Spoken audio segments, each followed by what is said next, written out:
Co do śmierci w tej katastrofie lotniczej pana Prigorzyna, to nie będę się wypowiadał co do tego, czy to jest przypadek, czy nie. Myślę, że wszyscy Polacy sobie są w stanie odpowiedzieć na to sami. Politycznie i wojskowo dojdzie do dekompozycji grupy Wagnera. Trudno wyrokować, część z nich zostanie integralną częścią rosyjskich sił zbrojnych, część może dołączy do innych podobnych, no nie waham się nazwać tego, rosyjskimi NGO-sami. Tai demonstruoja, kad režimas įžengia į kitą stadiją ir jau šitie žmonės, ar kaip juos pavadinti, galabija vieni kitus.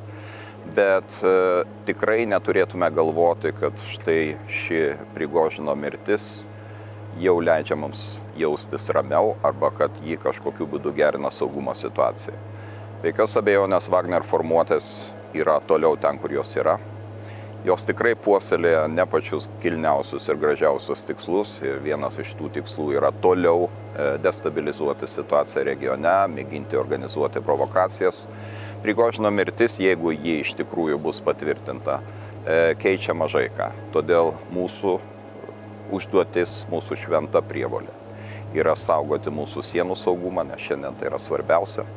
Ir be jokios abejonės būti pasirengusiems ginti savo saugumą kartu su mūsų ištikimais partneriais. Ir man džiugu paminėti, kad turime ir dar vieną labai svarbų partnerį, tai yra Ukraina, kuri jau ne kartą pasakė, kad nepaisant to, kad yra kare, yra pasirengusi ginti ir mūsų saugumą. Tai yra nepaprastai svarbi žinutė, kurią man pasakė prezidentas Zelenskis ir kurią siunčia visa ukrainiečių tauta.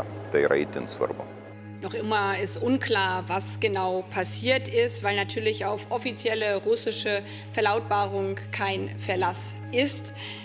Was wir aber wissen, ist, dass wir seit mindestens 1,5 Jahren gerade ja auch vom Kreml immer wieder belogen werden.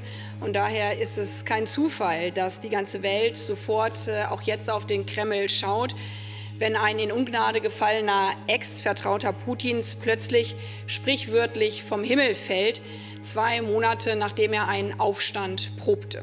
Our intelligence suggests that Prigozhin was most likely on the plane. We're obviously monitoring the situation very closely, working with our allies to establish what happened.